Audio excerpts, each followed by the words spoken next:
Hello and welcome back. मैं कौशिक आप सभी का स्वागत करता हूं अंडरस्टैंड इकोनॉमिक्स में, जहां मिलकर इकोनॉमिक्स को इजी बनाते हैं। और आज हम कुछ फॉर्मूला जानने वाले हैं टीयू एंड एमयू से रिलेटेड, और एक बहुत ही important topic law of diminishing marginal utility, ये भी पढ़ने वाले हैं और इससे रिलेटेड कुछ इंपॉर्टेंट क्वेश्चंस को आज डिस्कस करेंगे। So let's start. चलिए हम फॉर्मूला से शुरू करते हैं। फॉर्मूला क्या कहता है, यहाँ पे आते हैं टीयू। टीयू का मतलब क्या है? Total utility. अब टोटल यूटिलिटी का फॉर्मूला क्या है? सम total of all the marginal utility derived from all the units. कहने का मतलब क्या हो गया कि सम total of all the utilities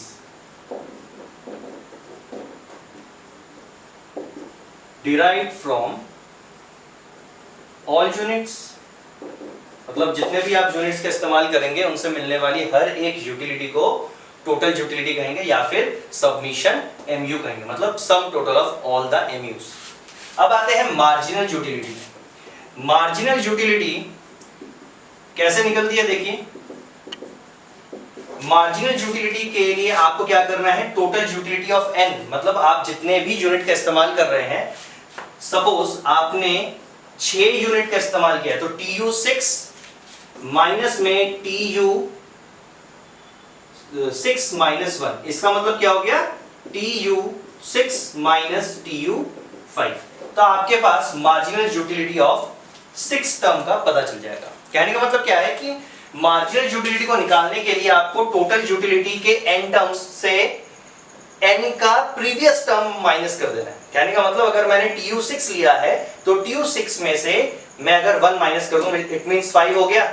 तो total utility of 6th unit minus total utility of 5th unit, ये हो जाएगा आपका marginal utility of 6th unit. ठीक है, क्लियर? चलिए अब हम क्या करते हैं, एक एग्जांपल ले लेते हैं, और ये एग्जांपल बेसिकली आपके एग्जाम में आने वाले हैं। फॉर एग्जांपल, ये जो हमने यूनिट एमयू और टीयू, मतलब marginal utility and total utility, particularly unit के बिहाफ में रखा है। और यहाँ पे अगर हम देखें तो 0 यूनिट इस्तेमाल करने पे एमयू नील होता है और TU आपका 0 होता है।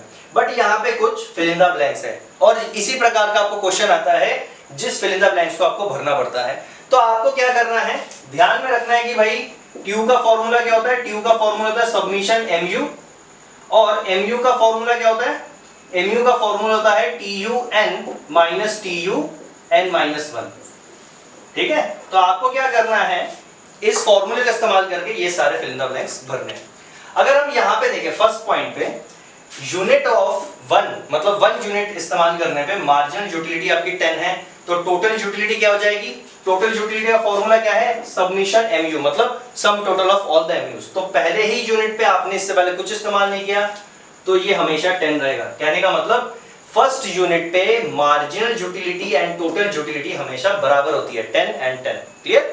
अब आते हैं सेकंड यूनिट पे। सेकंड यूनिट की अगर मैं बात करूं, मार्जिनल यूटिलिटी आपके पास गिवन नहीं है और टोटल यूटिलिटी आपके पास क्या गिवन है?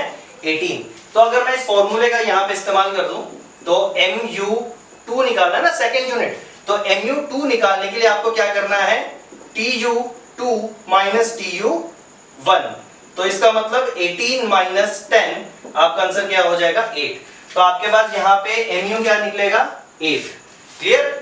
अब आते हैं थर्ड यूनिट पे, आपके पास गिवन वैल्यूज है दोनों ही, मार्जिनल यूटिलिटी भी और टोटल यूटिलिटी भी। फोर्थ यूनिट पे आते हैं, यहाँ पे फिर से आपके पास फिल इन द ब्लैंक्स है, तो आपको क्या करना है? MU फिर से निकालना है।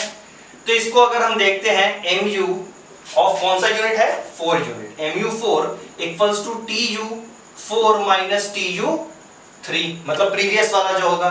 तो TU4 कितना हमारे पास? TU4 कितना है?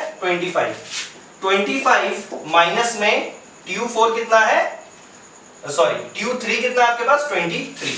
तो 23 अगर आप 25 से माइनस करेंगे तो आपके पास आंसर क्या निकलेगा? 2। इसका मतलब फोर्थ यूनिट पे मार्जिनल यूटिलिटी आपको क्या मिलती है? 2 की। और उसी जगह पे marginal utility eight 5th unit आपके पास 1 है। तो इसको आप क्या करोगे? इस वाले फॉर्मूले पे आ जाएंगे, TU equals to submission MU। अगर आप यहाँ पे देखते हैं तो इनका टोटल करेंगे तो कितना आएगा? 26, 10, 8, 5, 2, 1, तो 26 आ जाएगा। तो इस तरह के क्वेश्चंस को आपको फिल इन द ब्लैंक्स को भरना पड़ता है और आपको इसमें एक भी नंबर नहीं कटेंगे अगर आप इस पैटर्न में इसको करते हैं तो। चलिए अब हम नेक्स्ट सबसे इंपॉर्टेंट पॉइंट पे आते हैं, law of diminishing marginal utility. Law of diminishing marginal utility आपको क्या बताता है? As more and more unit of a commodity are consumed, marginal utility derived from each successive unit goes on following. कहने का मतलब क्या है? मोर एंड मोर यूनिट, आप जितना ज्यादा एक के बाद एक यूनिट इस्तेमाल करते रहेंगे, उससे मिलने वाला जो भी मार्जिनल यूटिलिटी है, मतलब एमयू जो है, वो goes on following, her successive unit के साथ। कहने का मतलब आप एक के बाद एक यूनिट इस्तेमाल करते रहेंगे, उसको यूज करते रहेंगे, तो उससे जितनी भी यूटिलिटी है वो धीरे धीरे कम होती जाएगी। क्यों? इसके पीछे कुछ एजम्पशंस है, इस चीज को जानते हैं। सबसे पहला एजम्पशन क्या कहते हैं? Consumption should be continuous end of standard unit. कहने का मतलब क्या है कि जितना भी कंजप्शन होगा वो कंटिन्यूअस होना चाहिए, लगातार इस्तेमाल होना चाहिए जब तक कि आपको पूरी सेटिस्फेक्शन नहीं मिलती, और वो एक स्टैंडर्ड होगा, मतलब कंटिन्यूअस भी होना चाहिए और उसका एक स्टैंडर्ड यूनिट भी होना चाहिए। स्टैंडर्ड यूनिट का मतलब क्या है कि आप चाय को चम्मच से नहीं पिएंगे, एक कप में पिएंगे, और उसी तरह से चीनी चम्मच के हिसाब से लेंगे, ना ही कटोरे के हिसाब से। तो स्टैंडर्ड यूनिट ये बताता है कि कितनी मात्रा में किस चीज को कैसे इस्तेमाल करना है, ठीक है। और उसके बाद है कार्डिनल मेजरमेंट ऑफ यूटिलिटी, मतलब यूटिलिटी जो होगी उसको कार्डिनली मतलब उसको नंबर में आप कैलकुलेट करेंगे, ना कि फीलिंग्स या इमोशंस के आधार पे। और उसके बाद क्या है? प्राइस रिमेन कांस्टेंट, मतलब प्रोडक्ट की जो भी प्राइस रहेगी वो कांस्टेंट रहनी चाहिए, कोई चेंज नहीं आना चाहिए। साथ ही साथ इनकम ऑफ कंज्यूमर, मतलब कंज्यूमर की जो इनकम है वो भी चेंज नहीं होगी। मतलब यहाँ पे क्या कहा जा रहा है कि आपको कंटिन्यूअस चीजों को इस्तेमाल करना है जब तक कि सेटिस्फेक्शन ना हो 100%, और स्टैंडर्ड यूनिट में इस्तेमाल करना है, मतलब ऐसे यूनिट पे जो आप रेगुलर बेसिस पे इस्तेमाल करते हैं। साथ ही साथ यूटिलिटी को आप कार्डिनली मेजर करेंगे, मतलब नंबर्स में।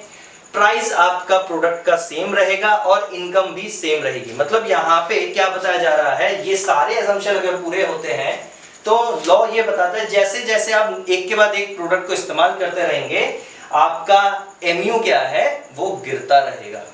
इसको हम एक टेबल और एक डायग्राम के आधार पर समझते हैं। अब हम एक टेबल और एक ग्राफ के द्वारा समझेंगे कि लॉ ऑफ मार्जिनल यूटिलिटी काम कैसे करता है।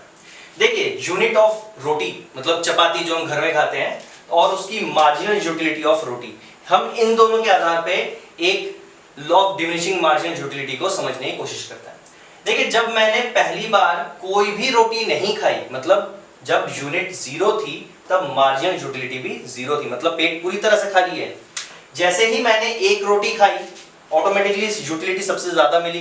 मार्जिनल यूटिलिटी के सबसे ज्यादा होने का कारण क्या है? क्योंकि भूख लगी थी, तो पहली रोटी से सबसे ज्यादा सेटिस्फेक्शन मिली, संतुष्टि मिली। जैसे ही मैंने सेकंड रोटी खाई, यूटिलिटी थोड़ी सी कम हो गई। कम होने का कारण क्या है? क्योंकि ऑलरेडी मैं थोड़ा सा खा चुका हूं, तो मेरे पेट में ऑलरेडी थोड़ा सा खाना जा चुका है। जैसे ही मैंने थर्ड यूनिट का इस्तेमाल किया, ऑटोमेटिकली यूटिलिटी पावर और कम हो गई, मार्जिनल यूटिलिटी और ज्यादा डाउन हो गई। जैसे ही मैं फोर्थ यूनिट पे आता हूं, फोर्थ यूनिट पे यूटिलिटी पावर एमयू फिर से और ज्यादा ड्रास्टिकली कम हो जाती है। जब मैं फिफ्थ यूनिट पे आता हूं, फिफ्थ यूनिट पे यूटिलिटी पावर क्या होती है? 0 हो जाती है। इसका मतलब क्या था? मैं फोर्थ यूनिट पे, मतलब यहाँ का जो फोर्थ यूनिट है, मैं फोर्थ यूनिट पे ही अपने पेट को पूरी तरह से भर चुका हूं। मतलब 5 रोटी खाने की कोई जरूरत ही नहीं है, मैं तो 4 रोटी खा के ही अपना पेट भर चुका हूं। लेकिन होता है ना, कुछ बच्चे या कुछ लोग ज्यादा टेस्टी खाना खाने के चक्कर में ज्यादा खा लेते हैं। तो ज्यादा जैसे ही आपने खाया, क्या हुआ? आपको यूटिलिटी इस बार कुछ नहीं मिली। तो यहाँ पे क्या हुआ? अगर आप इस डायग्राम को देखेंगे, यहाँ पे एमयू गिरती जा रही है लगातार, और एमयू एक पॉइंट पे आके 0 हो गई। तो जहां पे ये 0 हो जाती है, वहां पे आपको क्या करना चाहिए? खाना खत्म कर देना है, मतलब और आपको रोटी खाने की जरूरत ही नहीं है। बट हम फिर भी, क्योंकि और बहुत टेस्टी खाना बना है, तो हम क्या कर रहे हैं? एक रोटी और खा रहे हैं। बट इस बार क्या हुआ? क्योंकि ओवर ईटिंग हो चुकी है, तो पेट में दर्द हो गया। तो कहने का मतलब क्या हो गया कि आपको 4 रोटी खा के ही पेट भर गया था, लेकिन फिर भी आपने 5वीं रोटी खाई, टेस्टी खाना बना था। 6ठी रोटी खाई क्योंकि और टेस्टी खाना था, तो इसलिए आपका पेट में दर्द शुरू हो गया, जिसकी वजह से मार्जिनल यूटिलिटी नेगेटिव में चली गई। एमयू के नीचे जाने का मतलब नेगेटिव हो जाने का मतलब क्या है? कि आपकी यूटिलिटी जो बढ़ रही थी वो धीरे धीरे घट गई। तो मार्जिनल यूटिलिटी क्या बता रहा है? Law of diminishing marginal utility in सारे एजम्पशन को मानते हुए बताता है कि जैसे जैसे आप एक एक यूनिट बढ़ाते रहेंगे, आपकी मार्जिनल यूटिलिटी कम होती रहेगी। तो देखिए आज के लिए हम इस टॉपिक को यहीं पे छोड़ते हैं और याद रखिए कि ये पॉइंट बहुत इंपॉर्टेंट है क्योंकि इसके ऊपर बहुत ज्यादा क्वेश्चन आ चुके हैं। ठीक है, कहने का मतलब ये आपके इंपॉर्टेंट क्वेश्चंस में से इसमें से बनते हैं, इस टॉपिक में से। तो आज की इस वीडियो को जितना हो सके उतना लाइक कीजिए, शेयर कीजिए, ज्यादा से ज्यादा स्टूडेंट्स को हमारे साथ जोड़िए, इस चैनल को सब्सक्राइब कीजिए और हमें अपना प्यार बनाते रहिए, मतलब प्यार देते रहिए और हमें ग्रो करने में बहुत मदद कीजिए। तो आज के लिए हम गुड बाय करते हैं और आशा करेंगे कि आप लोगों को ये वीडियो बहुत अच्छा लगा तो कमेंट सेक्शन पे जरूर लिखें। आज के लिए गुड बाय, फिर जल्दी मिलेंगे।